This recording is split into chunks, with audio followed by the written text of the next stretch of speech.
Hello everyone, my name is Caroline and welcome back to another episode of Sprout and About. Today I'm going to teach you guys how to know when your onions are ready and when to trim them and cut them and everything. So our onions, and right now our planter boxes are kind of sad, but that's because we don't want to dig anything up just yet because there might be little critters sleeping underneath there.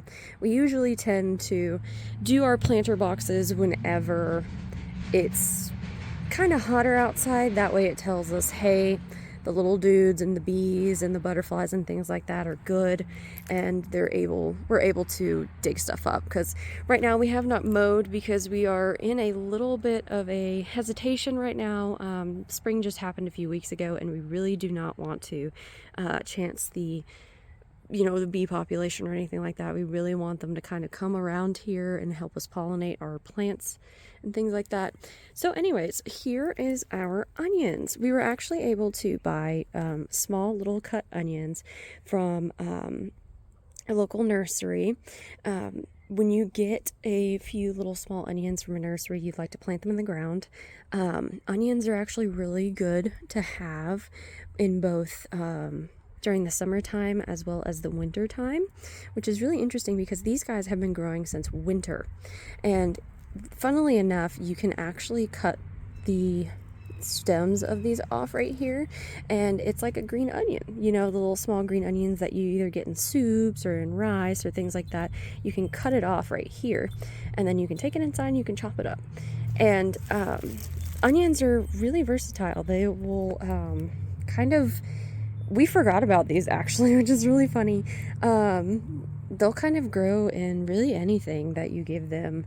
They like sun. They don't mind no light. They don't mind shade.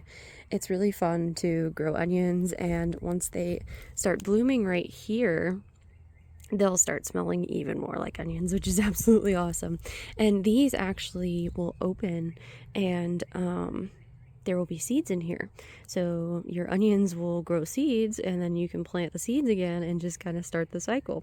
So anyways, these are our onions, and as you can see, the heads are about to open. Usually we like to wait until the heads open to rip them up out of the ground, because that really sometimes tells us for sure that the onion is ready to come out.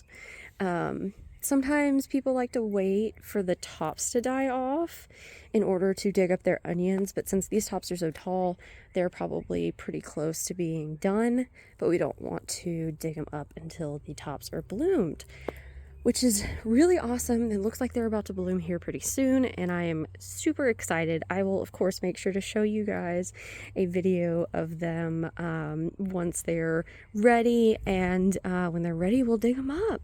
So thank you guys so much for watching. That is a little tidbit on our green onions. These are our green onions that are above the dirt. Below the dirt, I believe they are red onions, which is really interesting because if you plant, say, a white onion next to a red onion, it's perfectly fine. The tops will still be considered like a green onion, which is really cool. But anyways, yeah, if you guys like that, of course, make sure to leave a like down below. Don't forget to subscribe and share with your friends. Kind of give them a little insight on green onions and things like that. But thank you guys so much for watching, and I will see you in the next episode of Sprout and About. Bye, guys!